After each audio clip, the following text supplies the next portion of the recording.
Senhor presidente, deputado Jânio Mendes,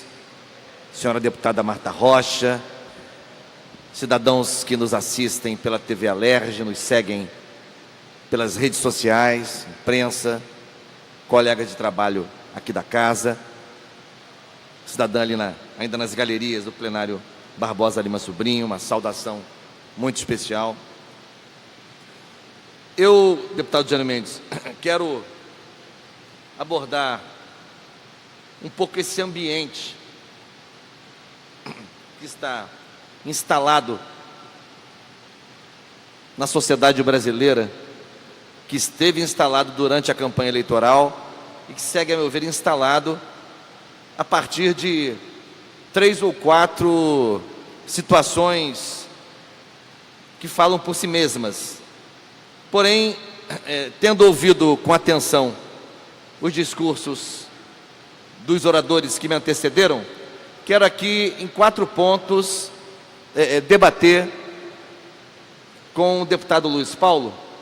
Sendo deputado do Partido dos Trabalhadores, não quero silenciar sobre 4 pontos específicos que apareceram no seu discurso. Em primeiro lugar, independentemente do teor da declaração da senadora Gleisi Hoffmann, que preside nacionalmente o PT, é óbvio, ululante, que o professor Fernando Haddad ocupará um papel importantíssimo no campo da oposição na esfera nacional. Mas isso é óbvio, não precisava nem a Gleisi dizê-lo. O professor Fernando Haddad foi ao segundo turno e obteve algo em torno de 47 milhões de votos, cerca de 45% dos votantes no segundo turno das eleições presidenciais. Evidentemente que um quadro político, uma liderança política, que vai ao segundo turno das eleições presidenciais e dele sai com essa votação, está, ainda que não quisesse, ele quer, está vocacionado, está fadado a cumprir um importante papel como líder da oposição no debate político nacional. Diferentemente, por exemplo, do papel patético e ridículo que assumiu o candidato do PSDB derrotado em 2014, que depois daquele segundo turno, em que ele perdeu por pequena margem de votos, inclusive margem menor do que a que distanciou o presidente eleito Jair Bolsonaro e o professor Fernando Haddad, mas o candidato derrotado Aécio Neves mergulhou numa teia e num mar de confusões, de situações escabrosas, de ações que se revelaram delituosas. Esse foi o papel cumprido pelo candidato PSDB, partido do deputado Luiz Paulo, após o segundo turno das eleições presidenciais de 2014. Tanto é assim que se tornou uma figura obscura na política nacional e, de maneira silenciosa, quase subterrânea, disputou, sem grande badalação, uma cadeira na Câmara dos Deputados, em Minas Gerais, nas eleições de 2018. Portanto, não acho que se deva ter, nesse momento da vida brasileira, deputado Jânio Mendes, por parte do campo da oposição, inclusive por parte do meu partido, o PT, nenhuma tentativa presunçosa de hegemonismo. Sou contra isso. Mas também não se pode tapar o sol com a peneira e deixar de reconhecer que Fernando Haddad cumprirá e tenderá a cumprir, e se espera que ele cumpra, um papel importantíssimo como líder nacional da oposição. Em segundo lugar, eu tenho longas e instrutivas e fraternas conversas com o deputado Luiz Paulo há quase 4 anos, mas confesso que não sei bem como que ele conceitua republicanismo, que ele fez referência aqui ao presidente Lula, dizendo que certamente republicano ele não era. Vou dar um exemplo, entre tantos outros. Lula terminou seu segundo mandato com mais de 80% de popularidade, mais de 85%, se não me falha a memória. diferentemente de vários outros líderes latino-americanos, para dar um exemplo só da América Latina, com ampla maioria no Congresso Nacional naquela ocasião e com ampla popularidade, Lula poderia ter caído na tentação de fazer uma mudança constitucional para disputar um terceiro mandato consecutivo, como fizeram, por isso que deu o exemplo da América Latina, lideranças como Rafael Correa no Equador, Evo Morales na Bolívia, o próprio Chávez na Venezuela. Lula não o fez. Fernando Henrique Cardoso, quando presidente, em pleno transcurso do mandato, se envolveu numa situação rumorosa, se não delituosa, de mudança na Constituição, para ele mesmo disputar um segundo mandato. Eu me pergunto quem é mais republicano aí. Por isso, quero aqui questionar e voltar a debater com o deputado Luiz Paulo sobre o conceito de republicanismo, né? Não na perspectiva de ranquear, de fazer o ranking dos 10 mais e dos 10 menos, mas para que a gente possa relativizar certas observações que fazemos no calor do discurso político. Em terceiro lugar, sobre corrupção, não, o PT não quer leniência em relação à corrupção, ao contrário, nos governos do PT, os órgãos de controle do Estado foram muito fortalecidos e tiveram sua autonomia respeitada. O que nós questionamos e seguimos questionando é a absurda perseguição midiática e judicial contra Lula, reconhecida inclusive na esfera internacional por órgãos como a OEA, por órgãos como a ONU. Enquanto isso, Romero Jucá, o próprio Michel Temer, Aécio Neves de novo, flagrados em prova de áudio e vídeo, seguem com suas vidas políticas praticamente normais. Por isso, esse é o questionamento que fazemos. O combate à corrupção não deve ser abandonado, mas não se justifica que o combate à corrupção, por um lado, se volte de forma persecutória contra apenas uma liderança ou apenas um partido, e menos ainda que ele possa passar por cima do devido processo legal. E por último, em relação às considerações do senhor Ciro Gomes, aparentemente aqui endossadas, pelo menos em parte, pelo deputado Luiz Paulo, e aí isso diz respeito ao PDT, partido de Vossa Excelência, eu, sinceramente, não vou aqui detalhar, porque vou fugir do meu tema, o conteúdo da entrevista à Folha de São Paulo, dada no dia de ontem por Ciro Gomes, mas não considero positiva para alguém que pretende ser um líder nacional, a sua conduta de omissão no segundo turno das eleições presidenciais, que se transformaram no Brasil, e todos sabemos, em algo muito além de uma disputa partidária. Estavam em disputa dois projetos, né? Um deles em claro diálogo com a matriz de pensamento fascista, que prevaleceu nas urnas. Reconheço que prevaleceu nas urnas. Então, um líder como Ciro Gomes, que disputou o primeiro turno, e que ao final do primeiro turno passa 3 semanas fora do Brasil, e decide se omitir, não se posicionar, não, enfim, sequer dar uma declaração contundente contra o fascismo, contra a ameaça fascista, isso me parece que o descredencia. E eu lembro aqui, ele mesmo reconhece na entrevista, eu lembro aqui que ele foi, em várias conversas e tratativas, algumas tensas, outras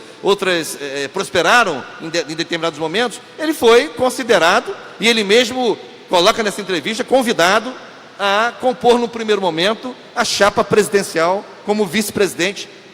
tendo Lula como cabeça de chapa, porque na verdade o PT imaginava poder disputar e vencer na justiça essa ignomínia que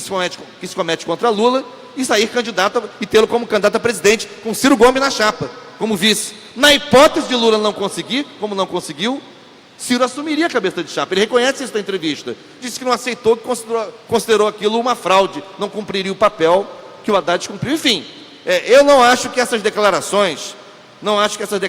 fortaleçam o campo da oposição. Eu acho que a gente precisava, na minha opinião, de um momento de maior dialogicidade entre o campo da oposição, entre o campo daqueles que defendem a democracia, entre o campo daqueles que defendem o Estado Democrático de Direito. De qualquer maneira, não queria silenciar sobre pelo menos esses quatro aspectos que eu vi com muita atenção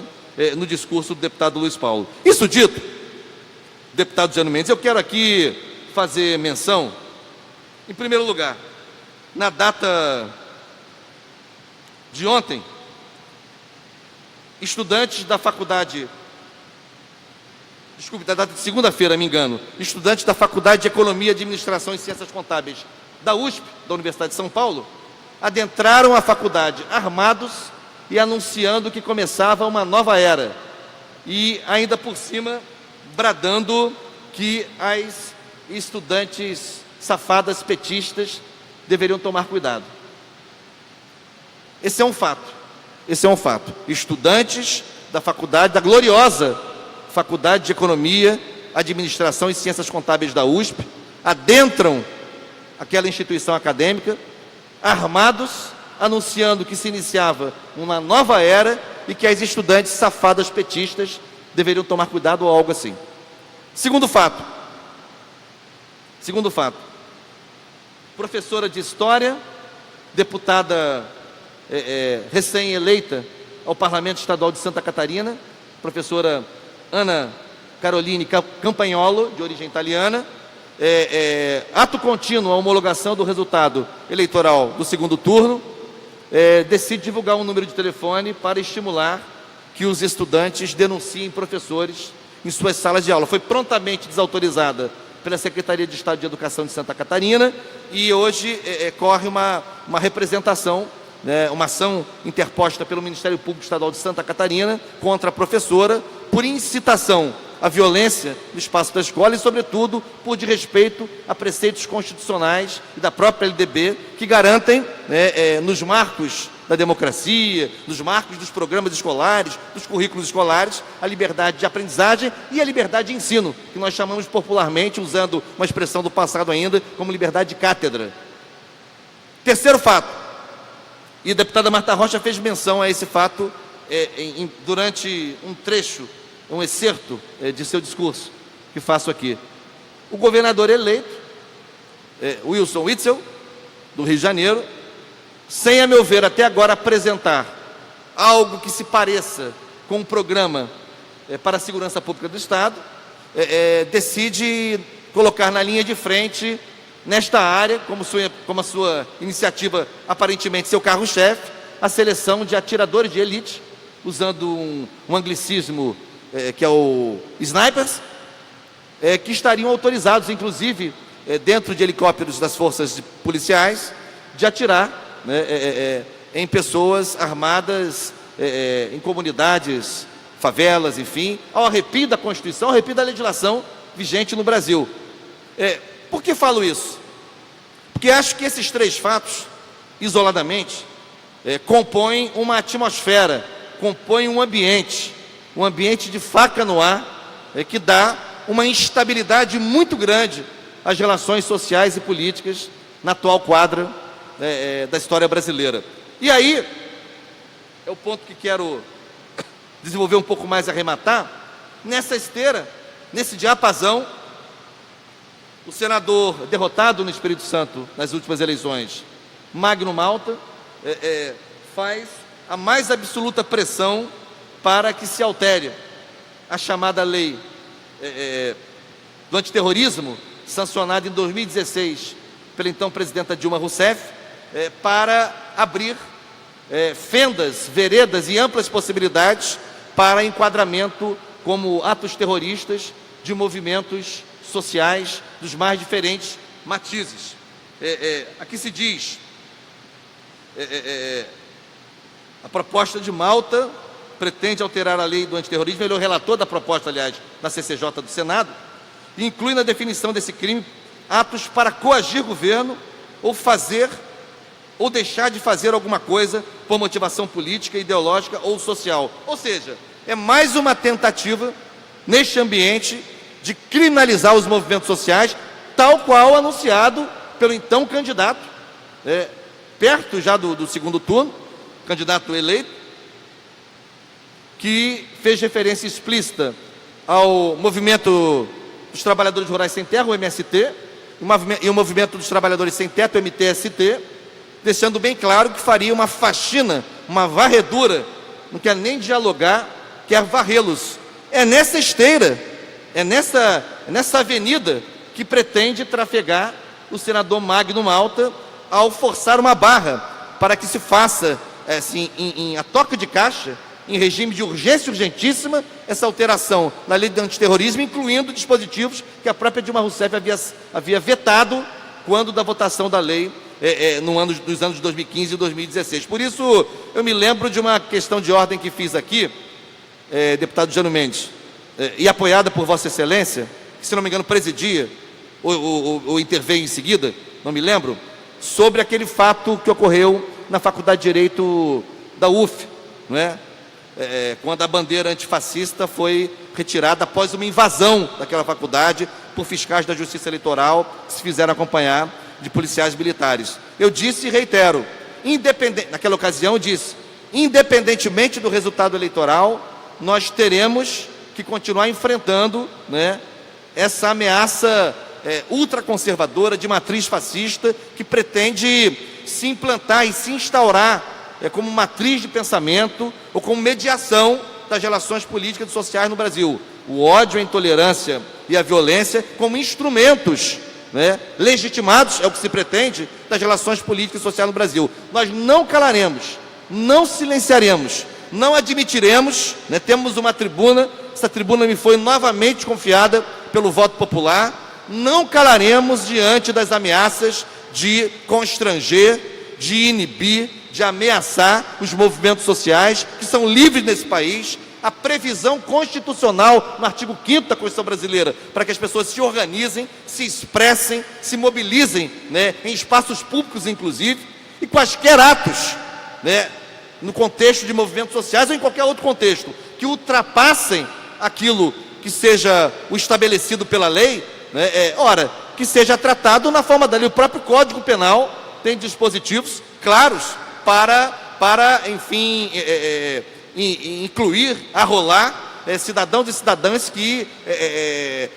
quebrem, né, danifiquem o patrimônio público, exacerbem em suas atitudes nos movimentos sociais, enfim, portanto, não admitiremos, nem deixaremos passar sob silêncio, independentemente do resultado eleitoral de domingo passado, que se tente constranger, que se tente ameaçar, que se tente amedrontar, que se tente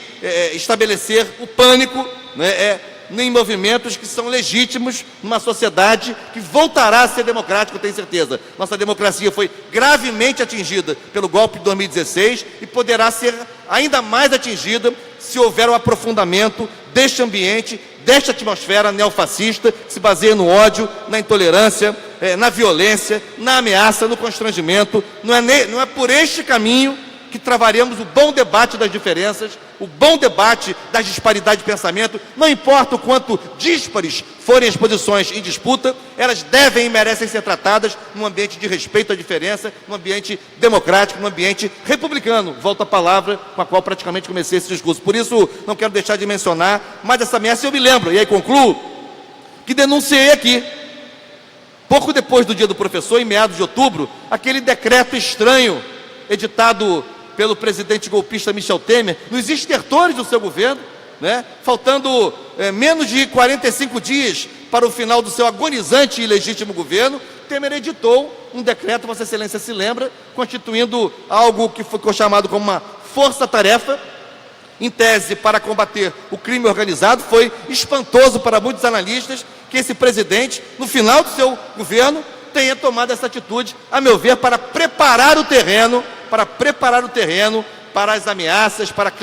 criminalização, para a classificação como terrorismo de movimentos sociais legítimos, de insurgência, de protesto, de reivindicação, que não podem faltar na sociedade democrática. Vamos continuar denunciando, seremos oposição e seremos resistência.